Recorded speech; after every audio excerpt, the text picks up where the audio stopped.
Bonjour à toutes et à tous, on se retrouve pour une petite vidéo créative. Donc aujourd'hui au programme on va réaliser un tawashi. Donc le tawashi qu'est-ce que c'est? C'est une éponge japonaise, là en l'occurrence niveau matériaux on utilise du trapilo. Donc le trapilo en fait c'est des restes de l'industrie textile qui sont réutilisés donc et recyclés au lieu d'être jetés pour faire donc ces longs brins qu'on utilise nous en atelier et pour plein d'utilisations différentes.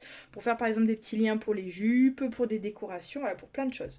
Donc vous avez en matériel le trapilo qui va nous permettre de faire donc un tissage qui va rendre donc cette petite éponge. Donc c'est une éponge qu'on peut utiliser pour la vaisselle, pour les surfaces et c'est bien, c'est en fait comme c'est du textile, ça passe en machine sans problème pour la laver donc c'est assez pratique et normalement ça sèche assez bien. Donc concernant la création de cette éponge, la première étape va être de concevoir le support. Donc niveau matériel, vous avez à disposition une petite planche de bois et ensuite vous avez aussi des petits clous dorés. Donc il va falloir rajouter à ça, niveau matos, un marteau ainsi que quelque chose pour mesurer donc mètre ou règle et après un petit crayon éventuellement pour tracer. Donc la première étape ça va être de tracer votre carré. Donc votre carré il faudra qu'il fasse 12 cm. Et ensuite, tout le long, on va venir clouter donc 7 petits picots qui seront tous les 1,5 cm. Donc voilà, juste pour un petit conseil, donc on met bien, une fois que vous aurez tracé, donc le clou bien droit à la verticale, et après on vient taper tout doucement comme ça. Je vous l'évite pour, pour le son. Alors on vient taper par petits coups jusqu'à ce qu'il soit quand même assez solide, assez ancré. Voilà, s'il est un petit peu penché, c'est pas très grave. Ne vous embêtez pas avec ça. Voilà, donc là, la première étape, une fois que vous aurez fabriqué votre support, vous allez pouvoir prendre donc la bobinette qu'on vous a préparée de Trapilo et on va commencer à faire le tissage. Je vais juste prendre un petit peu de scotch, ça c'est facultatif, mais si vous avez un petit peu de scotch à la maison, c'est pas mal. Donc, hop, on va venir commencer pour le tissage en prenant un bout de notre petite bobinette qu'on va venir plaquer entre deux clous. Donc par exemple, on va se dire, allez, en haut à gauche. Donc plaqué entre deux clous. Et ensuite ici je vais mettre un petit bout de scotch histoire de tenir le bout. Ça va faciliter pour commencer. Donc ensuite une fois qu'on est là, on va venir à chaque fois tourner, entourer notre fil comme un tissage. Donc en fait là je le fais descendre. Je viens faire hop, un petit tour autour du clou. Je remonte vers celui d'en haut. Je lui fais faire un tour autour du clou, etc. Donc là on va essayer de pas trop serrer parce qu'après sinon ça va être un petit peu difficile à la fin pour faire la fermeture du tawashi. Donc on va venir faire ça, hop, tout le long.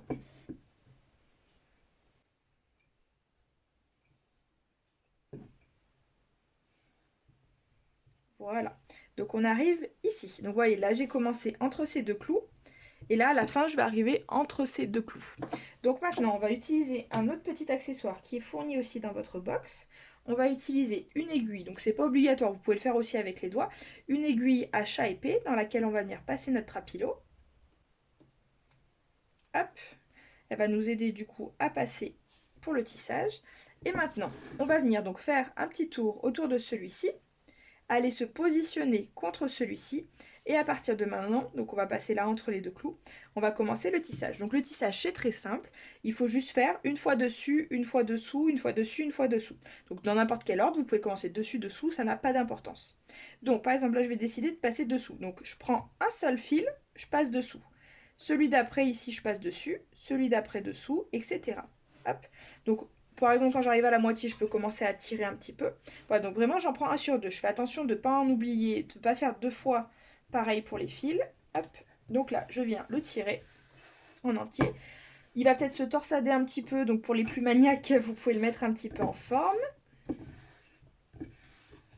Voilà, donc là, je viens, pareil, on tend un tout petit peu, mais on tire pas trop. Voilà, pour que les fils soient un petit peu souples, pour moins avoir de mal à la fin quand il s'agira de fermer notre tawashi. Parfait, donc là voilà, j'ai fait ma ligne, on se retrouve bien avec à chaque fois un fil, donc lui il est dessus, lui dessous, dessus, dessous, dessus, etc. À la fin, on fait bien attention, donc là mon fil, je l'ai terminé sous ce fil-là. Donc je vais reprendre par-dessus, donc lui je le reprends par-dessus, et inversement, voilà. Donc le but c'est d'avoir un petit damier, et en fait quand je tire, de me rendre compte, hop, je vous rapproche, que voilà, celui-ci là tout à l'heure il passait par-dessus, la trame, et là, cette fois-ci, il passe par-dessous. Voilà, il faut toujours bien vérifier. De toute façon, vous allez vite le voir, hein, si vous faites une petite bêtise, entre guillemets. Voilà, donc moi, je mets de mes doigts. Je fais aussi avec l'aiguille pour le passer. Hop.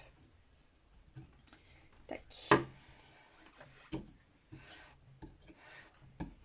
Voilà. Donc vers la fin, c'est vrai que c'est pas évident parce que ça s'entortille. Je fais un petit peu partie de la team maniaque, je vous le cache pas. Hop. Voilà. Donc là pareil, on vient hop, tendre un petit peu, pas trop serré, on se laisse un petit peu de mou. Et si besoin, un petit mouvement qui peut être pratique, pardon, c'est avec vos ongles, hop, de le pousser un petit peu pour bien les mettre en forme, parce que sinon, si vous laissez un peu de mou, à force, ça va un peu faire des arcs comme ça, et vers la fin, on n'aura plus assez de place pour les dernières lignes. Voilà. Donc voilà, et à chaque fois, rebelote, toujours le même principe. On va venir donc dans l'autre sens. Donc là, j'ai fini dessus. Donc à la ligne d'après, je vais recommencer dessous. Donc je tourne autour de mon petit clou ici. Et je repasse dessus, dessous, dessus, etc. Et ainsi de suite, tac, tac, tac, jusqu'à la fin, hop, arriver à la dernière ligne avec mon fil qui dépasse ici. Et quand on sera là, du coup, je vous reprends et je vous montrerai comment on fera la finition de votre tawashi. A tout de suite! Voilà, donc on se retrouve. Je viens de terminer mon tissage. Donc, pour signaler la fin, voilà, c'est quand vous vous retrouvez avec les deux petits bouts comme ça sur les deux derniers clous. C'est vrai que c'est pas évident sur les dernières lignes parce que ça devient un petit peu de plus en plus serré. N'hésitez pas à bien redescendre comme ça avec vos ongles, tac tac tac, les lignes, hop, qu'elles baissent un petit peu pour vous laisser la place. Et sur les derniers, moi ce que j'ai fait, au lieu de passer dessus, dessous, dessus d'un coup, des fois je prenais qu'un fil, je tirais tout mon fil, je prenais un, je tirais tout. Enfin voilà, vous verrez hein, au plus facile pour vous. Donc maintenant, ça va être l'étape pour fermer notre tawashi et faire en sorte qu'il y ait cette sorte de petite tresse qui vienne tout le long. Donc ça va pas mal vous le raccourcir et un petit peu le recroqueviller. C'est normal, ne vous inquiétez pas. Donc là, selon comment vous avez serré, ça peut forcer un petit peu. Donc c'est une étape qu'on peut faire avec les mains directement. Et si besoin, vous pouvez utiliser un petit outil. Si vous avez à la maison ou un petit crochet ou éventuellement une pince, voire une fourchette, ou sinon un petit ciseau avec une pointe, enfin un bout un petit peu pointu, un peu fin. Voilà. Donc pour vous expliquer la partie de mise en forme. Donc on va laisser les deux fils tranquilles pour l'instant. Ils nous serviront après pour former une petite boucle. Donc en fait, le but, ça va être, je vais venir faire, donc je vais faire le tour comme ça. Donc je vais venir faire sortir du clou cette première boucle et en sortir une deuxième. Donc là, je peux utiliser le crochet, mais vous voyez, je peux aussi le faire avec les mains. Ça peut m'aider un petit peu. Donc je la fais sortir la première boucle et je fais sortir la boucle d'après. Donc j'ai deux boucles sur mon crochet ou juste sorties comme ça. Hein. Il n'y a pas de problème. Hop. Et en fait, la boucle qui est le plus proche de ma main droite, donc qui est le plus proche hop, du manche, je viens la faire passer par-dessus. Donc en fait, en gros, cette boucle-là va rentrer dans la première. Hop, voilà. Et rebelote. Donc je viens faire hop, celle-ci, et celle-ci va rentrer dans celle-là. Donc elle, je la fais passer par-dessus, celle qui est la plus proche du crochet. Tac. Voilà, donc ça force un petit peu, c'est normal, n'hésitez pas, vous pouvez tirer dessus, c'est élastique. Il n'y a pas de problème. Voilà, et je vais reproduire donc cette action tout le long, jusqu'à arriver ici et me retrouver avec une dernière petite boucle qui sera sur mon crochet ou dans ma main. Juste ici, petite précision, là celle-ci est un petit peu grande, c'est pas grave, vous l'enlevez et vous faites comme si c'était une seule boucle. Voilà, vous vous embêtez pas. Et une fois que vous avez fait le tour, on se retrouve pour la petite fermeture. Donc je vous rappelle une dernière fois, on fait sauter la boucle. Tac. Et quand on se retrouve avec les deux boucles, celle-ci rentre dans celle-là et c'est elle qui passe par-dessus. Donc voilà. Je vais bien tirer pour avoir un petit peu de mou. Et celle-ci, je vais la faire passer à l'intérieur de celle-ci. Voilà. Donc je vous laisse avancer, faire tout le tour. N'hésitez pas à forcer un petit peu à tirer. Vous aider de petits outils si besoin. Et on se retrouve pour la fin pour la finir et faire la boucle. A tout de suite! C'est parti pour la dernière étape. Donc, une fois que vous avez fait tout le tour avec la petite technique que je vous ai montrée, donc une boucle, l'autre boucle, et celle-ci on vient la passer dans celle-là, et ainsi de suite, on se retrouve donc avec notre tawashi qui est sorti de la petite plaque, c'est normal, et on se retrouve à la fin avec nos deux petits morceaux, et une boucle toute seule qui reste, hop, qui est un petit peu serrée à force. Donc, pour le terminer, je vais venir avec mon crochet ou avec mon doigt, n'importe, attraper le fil d'à côté et le faire passer à l'intérieur. Hop, voilà. Donc ça va permettre de me tenir la dernière boucle. Et donc là, je me retrouve juste avec mes deux petits fils. Donc tout simplement, je vais venir faire deux petits nœuds bien serrés entre les deux fils. Tac. Et tac. Hop, bien serré pour bien le finir.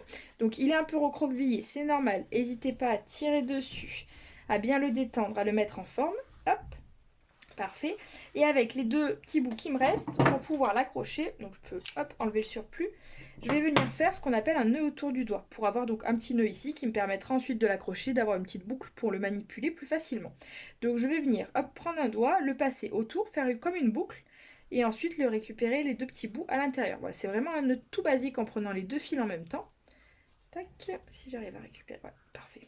Et ensuite je viens bien serrer ce nœud là, bien fort, tac. Et voilà, donc mon tawashi est terminé, les petits bouts vous pouvez les recouper un petit peu si vous le souhaitez. Voilà, et ensuite vous n'avez plus qu'à l'étendre en haut de votre évier, à l'utiliser donc pour les surfaces, pour la vaisselle. C'est pas mal parce qu'en fait avec le petit tissage ça gratte quand même relativement bien. Après vous pouvez le rincer, le passer en machine de temps en temps. Voilà, en tout cas j'espère que ce petit tuto vous aura plu et vous avez de quoi en faire plusieurs, n'hésitez pas. Une fois que la planche est faite, voilà, vous pouvez retrouver d'autres matériaux, le faire avec d'autres choses si vous le souhaitez. Sinon voilà, si vous voulez en racheter, c'est du trapilo. Voilà, et n'hésitez pas, il y a plein de coloris, plein de choses sympas à offrir, c'est sympa. Et vous verrez par contre, le trapilo, voilà, comme c'est des morceaux de l'industrie textile, vous pouvez en avoir. Par exemple, celui-ci est un petit peu épais, celui-ci était un peu moins épais, mais hyper élastique. Celui-ci, il était un peu moins. Voilà, ça varie un petit peu en fait en fonction des bobines et des coloris. Voilà, après le rendu est plutôt similaire, il n'y a pas d'inquiétude à avoir. Voilà, donc eh ben, bonne utilisation et puis à très bientôt.